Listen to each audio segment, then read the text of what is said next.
আজকে আমি তোমাদের ক্লাস 10-এর অংশীদারি কারবার চ্যাপ্টারের কোষে দেখি 14 7-এর দাগ থেকে সলভ করব। কি বলেছে? 2 বছরের মধ্যে টাকা ফেরত দিলে কোনো সুদ দিতে হবে না। এটা বলে দিয়েছি যে 2 বছরের মধ্যে টাকা ফেরত দিলে কোনো সুদ দিতে হবে না। এই শর্তে 3 বন্ধু একটি সমবায় ব্যাংক থেকে যথাক্রমে 6,000 টাকা, 8,000 টাকা ও 5,000 টাকা ধার নিয়ে যৌথভাবে 4টি সাইকেল রিক্সা ক্রয় করেন। তাহলে 3টে বন্ধু 6,000 টাকা, প্রথম বন্ধু, দ্বিতীয় বন্ধু 8,000 আর তৃতীয় বন্ধু 5,000 টাকা ধার নিয়েছিল। 2 বছর পর হিসাব করে দেখা যায় সমস্ত খরচ খরচা বাদ দিয়ে মোট 3 একক, দশক, শতক, হাজার, 30,400 টাকা আয় ব্যাংকে ফিরিয়ে দেন। এখনকার হাতে কত টাকা থাকবে এবং তাদের হাতে থাকা টাকার অনুপাত কি হবে হিসাব করে দেখি। এত টাকা ধার করেছে, এত টাকা আবার ব্যাংকে ফিরিয়ে দিয়েছে, তাহলে এখন এই সময় তাদের কাছে কত টাকা থাকবে এবং সেই টাকার যে অনুপাত তিনজনা সেটাকে আমাদেরকে বের করতে হবে। তাহলে চলো প্রথমে কি লিখব? 3 বন্ধুর মূলধনের অনুপাত কি? 6,000 = 8,000 = 5,000 বলিয়ে দিয়েছে, মানে 6:8:5। অনুপাতের পদগুলির সমষ্টি কী হবে? 6 + 8 + 5 মানে 8 + 14 + 5 19 অনুপাতের। তাহলে মোট আয় কত হয়েছে? 30,400 টাকা। ওকে, তাহলে প্রথম বন্ধু কত পাবে? 30,400 × 6/19, কারণ এই যে 6 আছে না, তাহলে এবার 19 দিয়ে কাটাকুটি করলাম। তাহলে 19 × 19 11 মানে 114, 19 × 6 114, 0 0 16 × 6 মানে 96, অর্থাৎ 9,600 টাকা প্রথম বন্ধু পাচ্ছে। তার মানে দ্বিতীয় বন্ধু কত পাবে? দ্বিতীয় বন্ধু তাহলে 30,400 × 8/19, তাহলে 19 দিয়ে কাটাকুটি করলাম, দিয়ে পেলাম 16 আর 8 128, তাহলে 12,800 টাকা হচ্ছে দ্বিতীয় বন্ধু পাবে। এবার তৃতীয় বন্ধু কত টাকা পাচ্ছে? বাকি যে দেখো 5 আছে না, 5/19, তাহলে যে টাকাটা আয় হয়েছে তার সাথে 5/19 গুণ করলাম, তার মানে 8,000 টাকা পাচ্ছে তৃতীয় বন্ধু। এবার আমাদেরকে বলেছে যে ঋণটাকে শোধ করতে হবে। 2 বছরের মধ্যে যদি আমি ঋণ শোধ করে দিই তাহলে আমাদের কাছে সুদ আর লাগবে না, অর্থাৎ ঋণ পরিশোধের পর হাতে কত টাকা থাকবে সেটা বের করতে হবে। তাহলে ঋণ প্রথম বন্ধু তাহলে ঋণ কত নিয়েছিল? 6,000 টাকা। দ্বিতীয় বন্ধু ঋণ নিয়েছে 8,000 টাকা। তৃতীয় বন্ধু ঋণ নিয়েছে 5,000 টাকা। তার মানে আমরা ঋণ পরিশোধের পর হাতে টাকা থাকবে, প্রথম বন্ধুর হাতে কত টাকা থাকবে? এই যে এত টাকা পেয়েছিল 9,600 টাকা, এবার তো তাকে ব্যাংকে ঋণটা শোধ করতে হবে, তার মানে 6,000 টাকা নিয়েছিল, মানে 6,000 টাকায় দিতে হবে, তার সুদ লাগবে না, কারণ সে 2 বছরের মধ্যে দিচ্ছে। তাহলে 9,600 থেকে 6,000 বাদ দিলাম, তার মানে 3,600 টাকা প্রথম বন্ধুর হাতে এই এত টাকা থাকবে। সিমিলারলি এবার দ্বিতীয় বন্ধুর কাছে কত টাকা থাকবে? তাহলে কত টাকা ওর কাছে ছিল? 12,800 টাকা। তাহলে 8,000 টাকা ওর ঋণ নিয়েছে, তার মানে 12,800 থেকে 8,000 বাদ দিলাম, অর্থাৎ 4,800 টাকা তার কাছে এখন রয়েছে। তৃতীয় বন্ধুর কাছে কত টাকা থাকবে? তৃতীয় বন্ধুর হাতে টাকা থাকবে এই যে 8,000 টাকা লাভ হয়েছে আর 5,000 টাকা ঋণ নিয়েছিল, তার অর্থাৎ 3,000 টাকা তার কাছে রয়েছে। এরপর আমাদের কি জানতে চেয়েছি যে তারপরে এদের টাকার অনুপাতটা বের করো। তার মানে হাতে থাকা টাকার অনুপাত কত?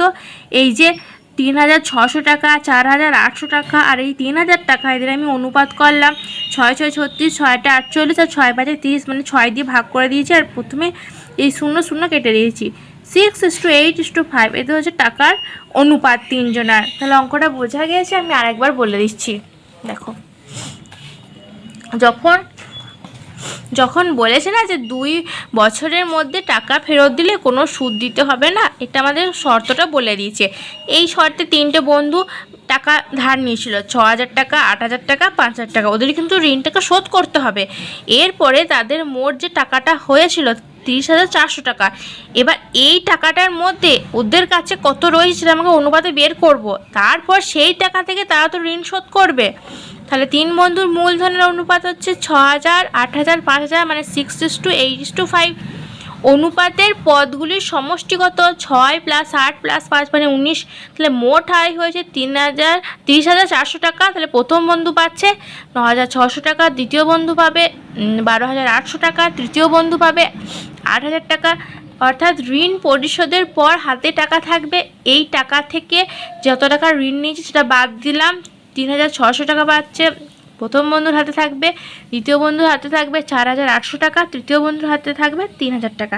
যেহেতু জানতে চেয়েছে তাদের এই যে টাকার অনুপাতটা কত, অর্থাৎ 3,600 * 4,800 * 3,000, তাহলে 6:8:5, এটা হচ্ছে উত্তর। বোঝা গেছে অঙ্কটা? অঙ্ক দেখো 8-এর দিকে কি বলেছে, 3 বন্ধু যথাক্রমে এত টাকা এত টাকা ও এত টাকা মূলধন নিয়ে একটি বাস ক্রয় করেন। ঠিক আছে, প্রথমজন ড্রাইভার, তাহলে প্রথম বন্ধু যে টাকাটা দিয়েছে সেটা হচ্ছে ড্রাইভার, ও বাকি দুজন হচ্ছে কন্ডাক্টরে কাজ করবেন, মানে এই দুটো। তারা ঠিক করেন যে মোট আয়ের 2/5 অংশ কাজের জন্য 3:2:2 অনুপাতে ভাগ করবেন এবং বাকি টাকা মূলধনের অনুপাতে ভাগ করে নেবেন। কোনো এক মাসে যদি 29,260 টাকা আয় হয় তবে কে কত টাকা পাবেন, মানে এইটা হচ্ছে ওদের শর্ত।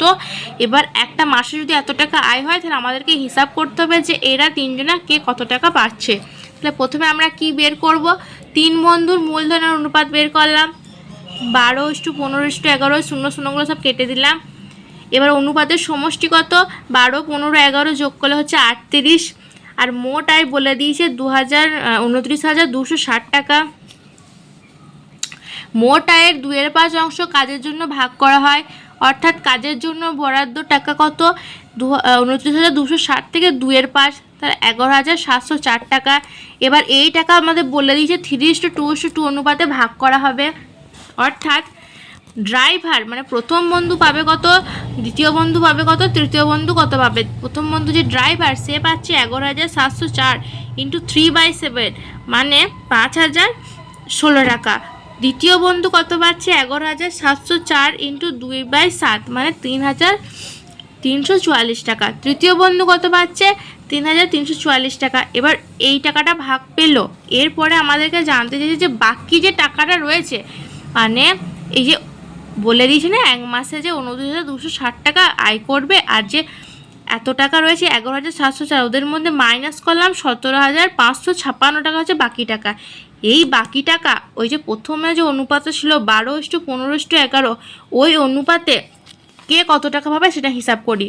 অর্থাৎ বাকি টাকা হচ্ছে প্রথম বন্ধু পাবে 17,556 × 12/38 মানে 5,544 টাকা। দ্বিতীয় বন্ধু কত পাচ্ছে, এই বাকি টাকা থেকে 15/38 মানে 6,930 টাকা। তৃতীয় বন্ধু কত পাবে, 17,556 × 11/38 মানে 5,082 টাকা। এরপর এই যে টাকাটা পেলো আর এই টাকাটা পেলো, এদেরকে প্রথম বন্ধু মোট তাহলে 5,016 টাকার সাথে এই টাকাটা যোগ, দ্বিতীয় বন্ধুর এই টাকাটা থেকে এই টাকাটা যোগ, তৃতীয় বন্ধুর এই টাকাটা থেকে এই টাকাটা যোগ, তার মানে মোট যে কত টাকা হবে সেটা একবারে আমরা বের করতে পারবো। তাহলে অর্থাৎ প্রথম বন্ধুর মোট টাকা হচ্ছে এই যে সমষ্টি, দ্বিতীয় বন্ধুর এই সমষ্টি, তৃতীয় বন্ধুর এই সমষ্টি, অর্থাৎ প্রথম বন্ধু পাচ্ছে 10,560 টাকা, দ্বিতীয় বন্ধু পাচ্ছে 10,274 টাকা, তৃতীয় বন্ধু পাচ্ছে 8,426 টাকা। তাহলে অঙ্কটা আমি আর একবার রিভাইজ করে দিচ্ছি।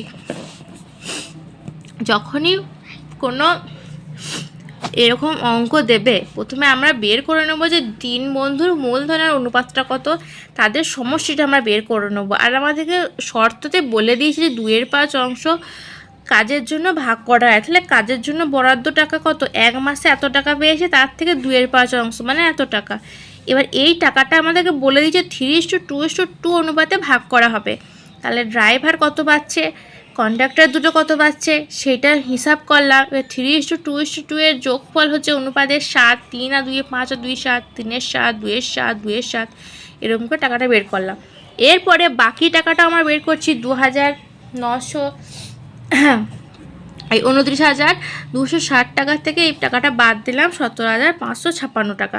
এরপর এই টাকাটা 12:15:11 অনুপাতে ভাগ করা হয়েছে। তাহলে প্রথম বন্ধু কত পাচ্ছে সেটা বের করলাম, দ্বিতীয় বন্ধু কত পাচ্ছে ওটা বের করলাম, তৃতীয় বন্ধু কত পাচ্ছে এটা বের করলাম। এই হিসাবটা তোমরা ভাগ করে গুণ করে নেবে, আমি ক্যালকুলেটরে করেছি এই অঙ্কটা। প্রথম বন্ধু তাহলে মোট টাকা এইটার সাথে এইটা যোগ করে, এইটার সাথে এইটা দ্বিতীয় বন্ধু, তৃতীয় বন্ধু এটার সাথে এইটা, এবার টোটাল আমরা টাকাটা পেয়ে গেলাম। তাহলে এটাই আমাদেরকে জানতে চাইছে। ঠিক আছে, অঙ্কটা একটু জটিল আছে, কিন্তু দুবার দেখলে অঙ্কটা হয়ে যাবে। একটু বড় অঙ্কটা, এটা দিলে 5 নম্বরে দেবে অঙ্কটা। যদি আজকে তোমাদের এই ভিডিওটা ভালো লেগে থাকে তাহলে একটা লাইক করবে, কমেন্ট করে জানাবে যে কোথায় কোন জায়গাটা অসুবিধা হচ্ছে, বন্ধু থেকে শেয়ার করবে। আর থ্যাংক ইউ।